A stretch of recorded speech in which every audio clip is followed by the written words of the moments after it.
भारत गौरव आचार्य श्री पुलक सागर जी गुरुदेव के प्रवचन और धार्मिक कार्यक्रम देखने एवं सुनने के लिए जिन शरणम मीडिया चैनल को अभी सब्सक्राइब करें और बेल आइकॉन पर क्लिक जरूर करें। नमः सिद्धिभ्यः यदर्चाभावेन प्रमुदितमना दर्दुर्यः क्षणादासीत् स्वर्गी गुणगण समृद्ध सुखनिधि लभन्ते सद्भक्ता शिवसुख समाजं किमु तदा महावीर स्वामी नयन पथगामी भवतु मे महावीर स्वामी नयन पथगामी भवतु मे महावीर स्वामी नयन पथगामी भवतु मे। प्रथम तीर्थंकर ऋषभदेव भगवान की, भगवान महावीर स्वामी की, परम पूज्य गुरुदेव आचार्य श्री पुष्पदंत सागर जी महाराज की, उत्तम क्षमा धर्म की, अहिंसा परमो धर्म की। पर्युषण पर्व का पहला दिवस, उत्तम क्षमा की सारे विश्व में आराधना हो रही है। सारा जैन समाज संयम साधना और तपश्चर्या के रूप में इस धर्म की साधना कर रहे हैं। पर्व बहुत से आते हैं इस धरती पर, लेकिन ये पर्व बड़ा निराला पर्व है, ये पर्व बड़ा अनूठा पर्व है।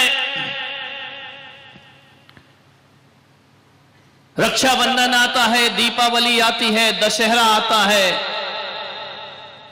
एक पर्व आता है पर्युषण पर्व। याद रखना,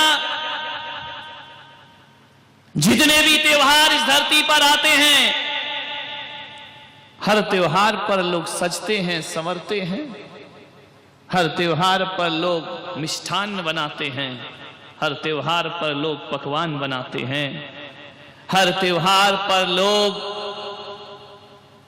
श्रृंगार करते हैं, नए नए कपड़े पहनते हैं।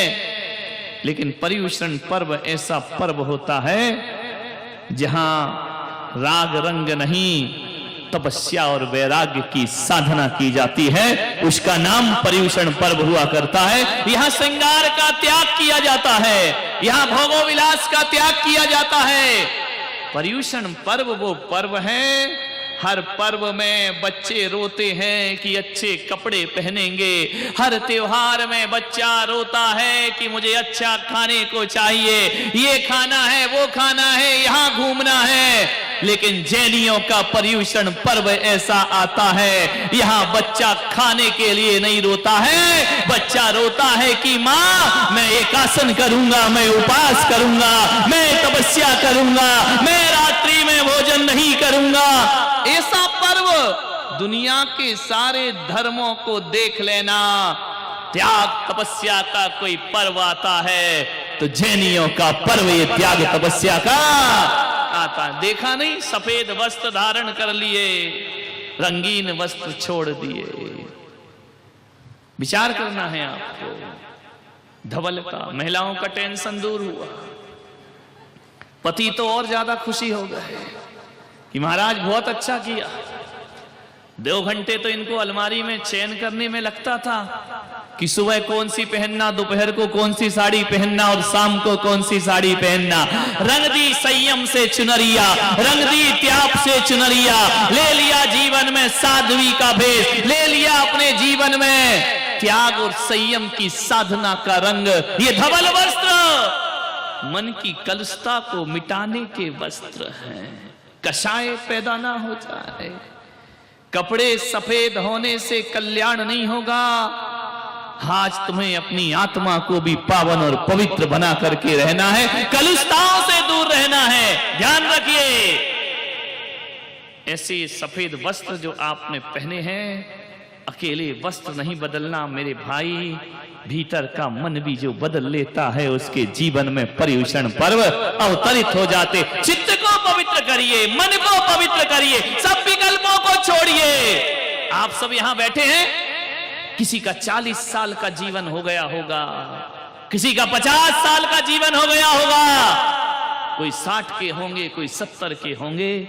हर बार पर्युषण पर्व मनाया, हर साल पर्युषण पर्व मनाया, लेकिन इस बार अजमेर वालों एक बात ध्यान रखना, 70 साल 50 साल 40 साल परिवार को सौंप दिए, रिश्ते नातों को सौंप दिए, संसार की रंगरलियों में बिता दिए। जो भी परिवार को रिश्ते नातों को दिया है, भाईचारे यार दोस्ती को दिया है, वह सारा का सारा समय व्यर्थ निकल गया। 10 दिन जो दोगे ये तुम्हारे बहुत काम आएगा, ये केवल तुम्हारा है, इसे कोई नहीं ले सकता है, ये फिक्स डिपॉजिट है।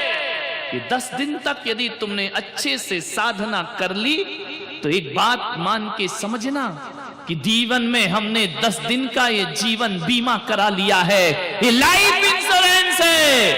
एक बात ध्यान रखिए, घर में जीवन बीमा कराते हो, दुर्घटना में मौत हो जाए तो बीमा का पैसा किसको मिलता है? बोलिए। जिंदगी बर्बाद कर दी, पैसा मिलेगा पत्नी को और बच्चों को, लेकिन मेरी सभा में भी आज जीवन बीमा हो रहा है तुम्हारा।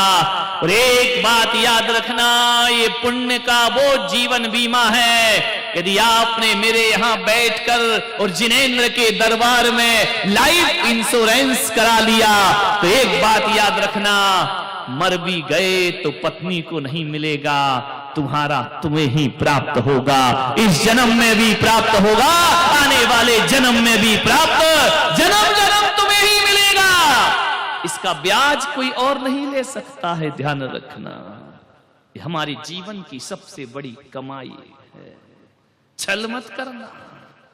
10 दिन तक विशुद्ध आध्यात्मिक साधना करना। एक आदमी बोले, महाराज क्या हम अपनी दुकान अपने दफ्तर में यही कपड़े पहनकर जाएंगे? मैंने क्या कमाल कर दिया, अपना धर्म तो पहनने का ही नहीं है मेरे भाई, तुम्हें तो कम से कम ये पहना रहा हूं मैं तुमको, तो लोग क्या कहेंगे?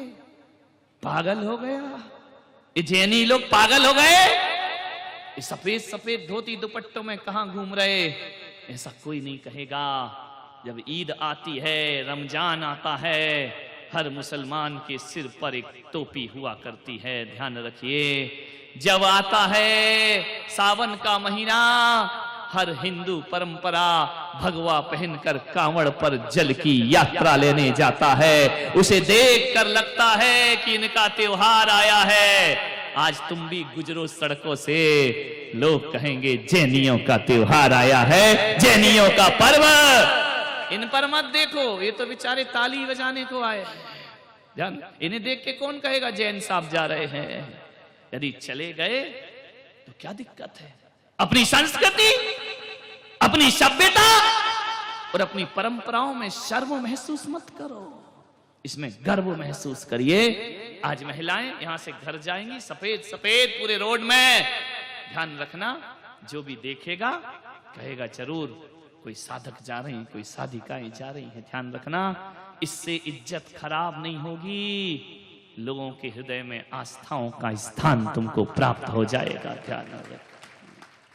पर्युषण पर्व है, लगना चाहिए कि जैनों का कोई त्योहार आया है, लगना चाहिए कि तपस्वियों का कोई त्योहार आया है। सफेद वस्त्र जीवन के त्याग का प्रतीक है। ऐसा मत करना महिलाएं, संकल्प है तुम्हारा, ये नहीं कि घर गए तो रंगीन वस्त्र पहन लिए, दिन भर आपको यही पहनना है। 2 साड़ी किस लिए दी गई है? जो शिविर में उनको 2 मिलेंगी, अभी मिलेंगी, चिंता मत कर, मिलेगी, टेंशन मत। कितनी जल्दी प्राण निकले। एक महाराज पति की 1000 तो छुड़वा दी, तुम भी 2 नहीं दे रहे हो। मिलेंगी मिलेंगी, टेंशन मत लीजिए, समझ में आ रहा? सफेद एक साड़ी में कैसे रहोगी? एक में तो माता जी भी नहीं रहती, उसको भी 2 लगती है, ध्यान रखिए, विचार। सफेद चटाई पे सोना है, गद्दे पर नहीं सोना है, समझ में आ रहा? नहीं तो साधना के साथ छल हो जाएगा। बन जाइए एक दिन, चिल्लाते हो मां का लाल कैसा हो, पुलक सागर जैसा हो, पड़ोसी कहीं तुम कब बनोगे? ध्यान रखिए, 10 दिन तो साधना करो, 10 दिन तो तपश्चर्या करो, 10 दिन तो देखो कि हमारी यारिकाएं कैसी रहती हैं, 10 दिन तो देखो आपके संत कैसे रहते हैं। क्या पूरी 100 साल 50 साल की जिंदगी में 10 दिन भी संत का जीवन नहीं जी सकते हो? 10 दिन इतना मुश्किल है, फिर जो जीवन भर साधु बने हैं उनकी निंदा करना आसान है, लेकिन संत का जीवन जीना बहुत कठिन काम हुआ करता है। अरे मुनि बनना कोई खेल नहीं है, बच्चों का तेल निकल जाता है। अच्छों का ध्यान रखिए।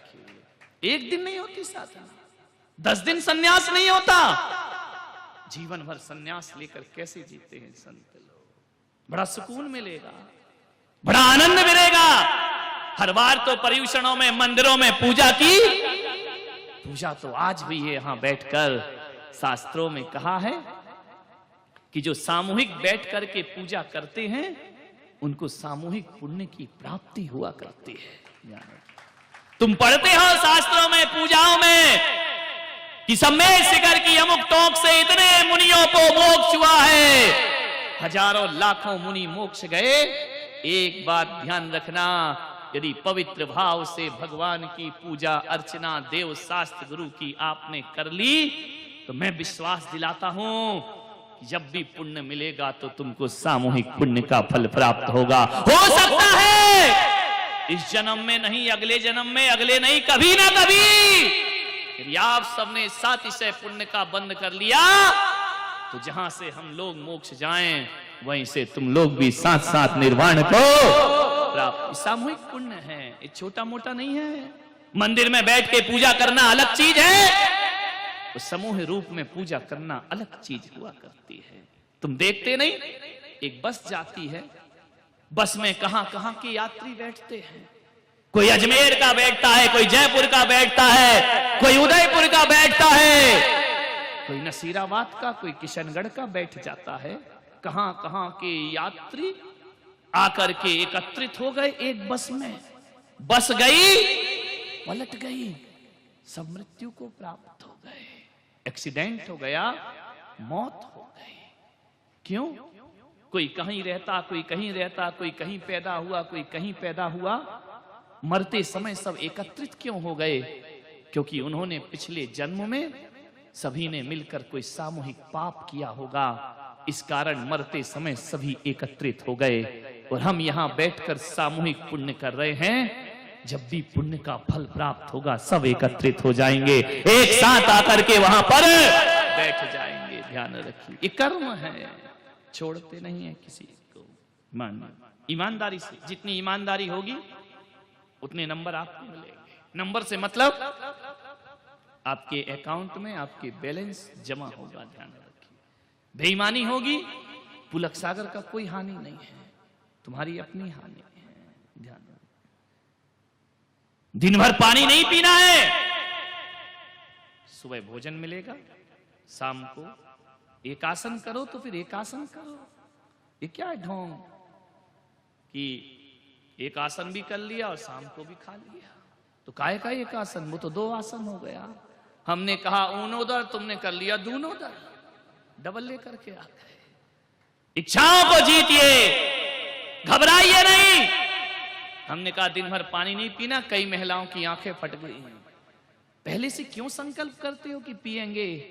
प्राण संकट में आ जाएं, कष्ट हो जाए, जब कुछ रास्ता ना दिखे तब वो मार्ग पकड़िए।